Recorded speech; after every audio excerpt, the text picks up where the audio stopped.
হায়দ্রাবাদি খাবার খেলাম আমি। ইয়েস, এসেছিলাম এই আলাদিন রেস্টুরেন্টে, কারণ আসানসোলের একমাত্র এইখানেই হায়দ্রাবাদের সমস্ত ভাইরাল আইটেম গুলো পাওয়া যাচ্ছে। কিন্তু এখানের অ্যাম্বিয়েন্স দেখে আমার মনে হলো আমি যেন জাপানে এসে গেছি। হায়দ্রাবাদি ফুড চ্যালেঞ্জ করছি, তাই এনাদের মেনু কার্ড থেকে প্রত্যেকটা হায়দ্রাবাদি আইটেম গুলো অর্ডার দিয়ে দিলাম। যেখানে ছিল হায়দ্রাবাদি চিকেন বিরিয়ানি, হায়দ্রাবাদি মাটন বিরিয়ানি, আর এরা কিন্তু রাইতা ফ্রিতে দিয়েছিল। সঙ্গে নিয়েছিলাম আমি হায়দ্রাবাদি প্রন কারি আর চিকেন চাপটা। আসানসোলের একমাত্র এই দোকানে হায়দ্রাবাদি বিরিয়ানি পাওয়া যায়, তাছাড়া কিন্তু কোথাও পাওয়া যায় না। ক্যাফেটা ছোট হলেও কিন্তু এরা সার্ভিস দিচ্ছিল 5 স্টার রেস্টুরেন্টের মতো।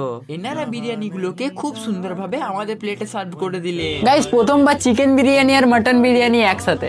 আমি কিন্তু প্রথমবার হায়দ্রাবাদি বিরিয়ানি খেলাম, আর প্রথমবার খেয়ে আমার কিন্তু দারুণ লাগলো। এটার দাম নিয়েছিল আমাদের কাছে 90 টাকা, যেখানে কিন্তু 2 পিস চিকেন দিয়েছিল আমাদের। সঙ্গে নিয়ে নিয়েছিলাম হায়দ্রাবাদি মটন বিরিয়ানিটাও, এটাও খেতে কিন্তু বেশ ভালো লাগলো। তো তোমরা যদি হায়দ্রাবাদি বিরিয়ানি ট্রাই করতে চাও তাহলে একবার ভিজিট করো এই ক্যাফেটাতে। তো আমি চিকেন চাপ খাই, তোমরা সাবস্ক্রাইব করো।